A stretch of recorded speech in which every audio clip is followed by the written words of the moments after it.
When you're being asked questions about the nucleophilic substitutions and stereochemistry, there's two possible questions you could be asked. Draw and name the product and starting materials of the following Sn2 reaction, or draw and name the products and starting materials of the following Sn1 reaction. Now in this case I've used the same substrate for both, the same starting material. And what I'm doing is I'm reacting that with sodium iodide NaI, which is the same as I minus. It's Na plus I minus. The Na plus is just a spectator. So I minus is going to be our nucleophile. Now in a substitution we know what's going to happen is the I is going to replace the Br. That's one thing. But also within Sn2, the other thing that's going to happen is inversion of configuration. Now if I'm smart about this, what I'll do is I'll arrange it so that the lowest priority group ends up being switched into the back. Because I know that by switching any two groups on the chiral center, I can invert the stereochemistry of that compound. So I'm going to do two things here. I'm going to replace the I with the Br, then I'm going to switch the I with the H and end up with the product I want.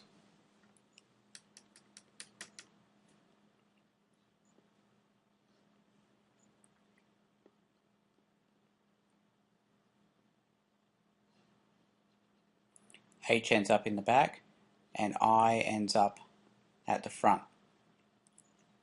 Okay, again, what did I do? I replaced the Br with the I, and then I switched whatever was in the back with the lowest priority group so I could get the lowest priority group into the back. The reason I want to do that was so now I can assign the stereochemistry of this particular compound.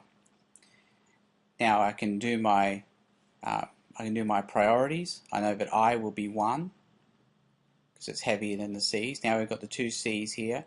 This C is connected to a C. This C is connected to an H. C is heavier than H. Therefore this will be group 2 and this will be group 3. Stereochemistry, R, because it goes clockwise 1, 2, 3. So this would be R. The name of it would be R2-iodobutane.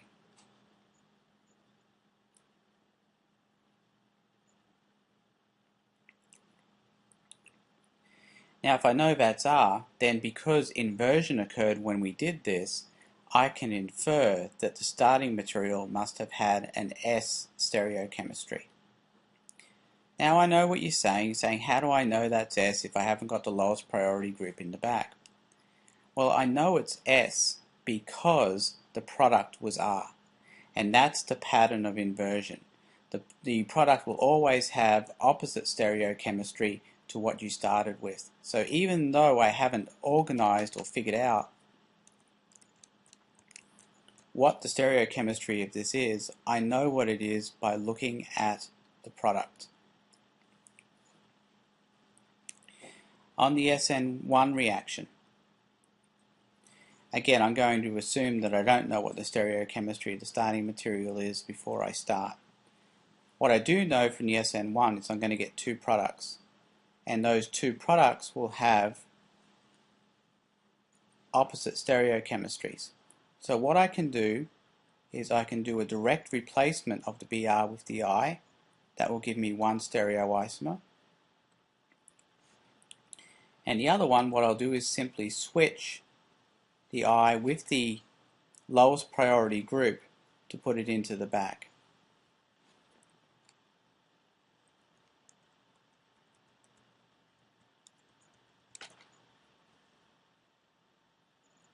Alright, that will put the H in the back and that will put the I out the front. So it's important here that we choose to always switch for two groups that will allow the lowest priority group to go into the back. Once we do that, we can figure out at least the stereochemistry of one of these. This particular one will be R.